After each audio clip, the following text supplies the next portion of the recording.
शंकराचार्य का अगर ये आप लोगों से मांग है कि गौ को राजमाता का दर्जा दिया जाए जैसे महाराष्ट्र में दिया गया, तो क्या दिक्कत है आप लोगों को देने में? हम लोगों को कहाँ दिक्कत है? तो दे दीजिए ना, गौ एक लड़ाई है। गौ को तो माता ही लोग मानते हैं। तो दर्जा देने में राजमाता का दर्जा दे दीजिए। अब वो हमारे कहने से तो होगा नहीं या उनके कहने से तो होगा नहीं। हाँ, वो मामला जब कैबिनेट का है, कैबिनेट में जब ये प्रस्ताव आएगा तब फिर जी देखा जाएगा, कैबिनेट में प्रस्ताव आएगा तब देखा जाएगा।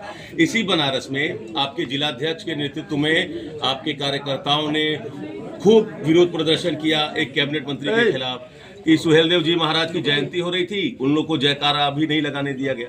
तो अब मूल सवाल ये है कि जो दो राजभर नेताओं की लड़ाई है, ओम प्रकाश जी बीजेपी के एक कैबिनेट मंत्री हैं, आप एक दूसरे कैबिनेट मंत्री, दोनों राजभर समाज से हैं, तो ऐसा क्यों है बार बार ओम प्रकाश राजभर बनाम अनिल राजभर का ये नैरेटिव क्यों ये रखा जा रहा सामने, क्यों दोनों लोगों के बीच विवाद हो रहा है? मंच से भी उन्होंने बहुत कुछ कहा। देखिए, पूरे देश में कोई ऐसी दुकान बनी हो जहां वोट बेचा जाता हो, पूरे देश में कोई ऐसी दुकान हो जो लायक लोग कहते हैं हाँ, कि ओम प्रकाश राजभर वोट बेचते हैं। वोट बेचते कहाँ हैं? अगर मर्द हैं, माँ का दूध पिए हैं, तो ये बताने की वोट बेचने की दुकान कहाँ है? जरा हम भी देख लें कि दुकान देख लें, उसके बाद तो फिर हम भी जाएं। मंच से लेकिन बोल रहे नहीं, मंच मैं भी तो कह रहा हूँ, आपके सामने कह रहा हूँ कि अगर मर्द हैं वास्तव में तो एक दुकान बता दें कि कहाँ वोट बेचा गया है और कहाँ दुकान खुली है पूरे देश में। चुनौती देता हूँ। राजभर समाज का नेता कौन है? वो उनका दावा है कि राजभर समाज के हित के लिए जो मैंने कर दिया वो किसी में और कोई कर ही नहीं पाएगा। नहीं, आप लोग गवाह हो, 23 साल पहले क्या राजभर महाराजा सुहेलदेव जी का नाम लेने वाला कोई माईकलाल था? हाँ, 20 साल में चीजें बदली हैं, ठीक बात है। हाँ। इसी बनारस से हमने शुरू किया था, सारनाथ से। तब उस समय सुहेलदेव जी को जानने वाले लोग नहीं थे। तब लोहा की चोरी करते थे लोग, जो उंगली उठाने वाले लोग उस समय लोहा की चोरी करते थे, दुकान खोले थे, लोहा बेचते थे। तो घरतौली होती है ना, तो वो चोर किसी और को कह रहे हैं? नहीं, अब बता तो रहा हूँ। जब दुकान अगर लोहे की खुली थी तो दुकानदार तो नाम तो है साहु जी। हाँ, नाम तो है साहु जी। काम क्या होता है? तो जो जैसा करता है वैसा सबको समझता है। राजभर समाज के हित के लिए कौन लड़ा, ओम प्रकाश जी? 23 साल में ओम प्रकाश राजभर ने वो काम कर दिया कि बहराइच की धरती पर राजभर महाराजा सुहेलदेव जी की मूर्ति लगवा दिया, 5 एकड़ में पार्क बनवा दिया, लखनऊ में सुहेलदेव यूनिवर्सिटी खुलवा दिया। भारतीय समाज पार्टी नहीं बनी होती तो ये नहीं होता। गाजीपुर से सुहेलदेव एक्सप्रेस चली, अगर ये भारतीय समाज पार्टी नहीं बनी होती तो ये नहीं होता।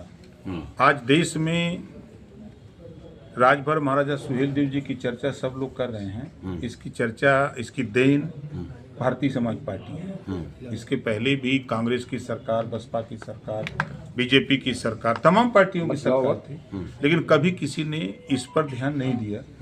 तो जब हम लोगों ने अपने बाप को बाप कहना शुरू किया, भारतीय समाज पार्टी बना करके जब हम लोगों ने देश में, प्रदेश में माहौल को गर्म किया, तब लोगों का ध्यान आया कि नहीं भाई ये चीज़ होनी है। जैसे उदाहरण के तौर पर अभी हम आपको बता दें कि जैसे यूजीसी आया, ठीक, जिन लोगों को विरोध लगा कि हमारा नुकसान हो रहा है, वो लोग सड़क पर आए। ठीक है। और मैं शुरू से कहता था कि किसी चीज़ का विकल्प, अंतिम विकल्प सुप्रीम कोर्ट है। जब 27% आरक्षण पिछड़ों को लागू हुआ तो पूरे देश में विरोध हुआ, लेकिन अंतिम दरवाजा जब सुप्रीम कोर्ट का खटखटाया गया तो 27% आरक्षण सुप्रीम कोर्ट के आदेश पर लागू हो गया। ठीक उसी तरह अगर आपको लगता है कि इसमें यूजीसी में कोई गड़बड़ी है तो आप चले जाओ, सुप्रीम कोर्ट का दरवाजा खुला है। सरकार तो, जो केंद्रीय शिक्षा मंत्री ने कहा ना कि हम कमेटी गठित कर देते हैं, 15 दिन में जो सिफारिश आएगी, जो रिपोर्ट आएगी, उस पर हम संशोधन कर लेंगे। अगर उस सरकार के फैसले पर नहीं संतुष्टि है, और यूजीसी कमेटी में 17 सामान्य वर्ग के लोग थे, 1-2 नहीं 17 लोग थे। 1 लोग नहीं समझे, 2 लोग नहीं समझे, 4 नहीं समझे, 6 नहीं समझे, 17 हो एकदम नहीं समझ पाए। तो आप मानते कि वो अपर कास्ट के लिए दिक्कत गलत था? वो नहीं, जो सवर्णों के लिए गलत था। कहा गलत था? गाइडलाइन, तभी तो आप कह रहे हैं कि सब विरोध कर रहे थे तो इसका मतलब गलत नहीं। जो लोग विरोध कर रहे हैं, हाँ, तो उनके लिए मैंने कहा कि अगर आपको लगता है कि इस कानून में कोई गड़बड़ी है, हाँ। कोई चीजें गड़बड़ है, हाँ। तो उसके लिए दरवाजा खुला है सुप्रीम कोर्ट का। आप सुप्रीम कोर्ट जा सकते हैं, वहां से आपको न्याय मिलेगा। जिस तरह 27% आरक्षण का विरोध पूरे देश में हुआ, लेकिन पिछड़ा वर्ग गया सुप्रीम कोर्ट, उसको न्याय मिला।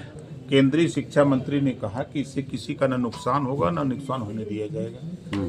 ये माननीय धर्मेंद्र प्रधान जी ने खुद कहा आकर के प्रेस के सामने। आप मानते हैं उच्च शिक्षा में ओबीसी SC/ST के साथ ज्यादती होती है? आप पहले ये मानते हैं कि नहीं मानते? नहीं, बिल्कुल मानते हैं। अगर होता नहीं तो कानून में संशोधन क्यों होते? तो फिर सख्ती से क्यों नहीं लागू करवा रहे हैं आप लोग? तो लागू अब सुप्रीम कोर्ट का मामला है, सुप्रीम कोर्ट स्टे दिया है। अध्यादेश लाने आप तो SC/ST के खिलाफ जो सुप्रीम कोर्ट का डिसीजन आया, आप अध्यादेश लेकर आए कि नहीं है? सुप्रीम कोर्ट के आदेश पर लेके आए। हाँ, तो आप अध्यादेश क्यों नहीं लेकर आ रहे हैं? यही तो सवाल है। भाई सुप्रीम कोर्ट ने डेट दिया है ना 13 मार्च का। ठीक है, तो अब उसका 13 तारीख तक जो सुप्रीम कोर्ट के गाइडलाइंस है उसको हम नकार नहीं सकते ना। तो SC/ST OBC की लड़ाई ओम प्रकाश राजभर लड़ेंगे? काहे नहीं लड़ेंगे? हम तो सबकी लड़ाई लड़ते हैं। नहीं, फिर आप डिप्लोमेटिक आंसर नहीं, नहीं, नहीं। आप देखिए, SC/ST OBC की लड़ाई लड़ेंगे कि किसी नहीं? कानून से, हाँ, किसी कानून से अगर किसी का नुकसान समझ में आ रहा है किसी वर्ग का, ठीक। तो उसके लिए अंतिम दरवाजा सुप्रीम कोर्ट है। आप अपनी बात वहां जाके कह सकते हैं कि हमारा इससे नुकसान हो सकता है, इसमें संशोधन कर लिया जाए।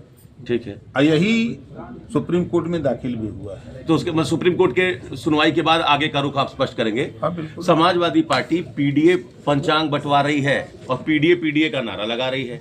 एक बार भी आपके मुंह से PDA समाज को लेकर कुछ नहीं निकला। चुनाव सामने है, अब PDA समाज का वोट अगर समाजवादी पार्टी को मिल जाएगा तो आप कहेंगे कि फिर इसमें भी दिक्कत है? देखिए, PDA का फार्मूला पहले समझ लीजिए। परिवार डेवलपमेंट अथॉरिटी है, अभी वो PDA पाठशाला चलाए, तो PDA पाठशाला में बताते थे कि अखिलेश डिम्पल का परिवार है, ये पढ़ा रहे थे।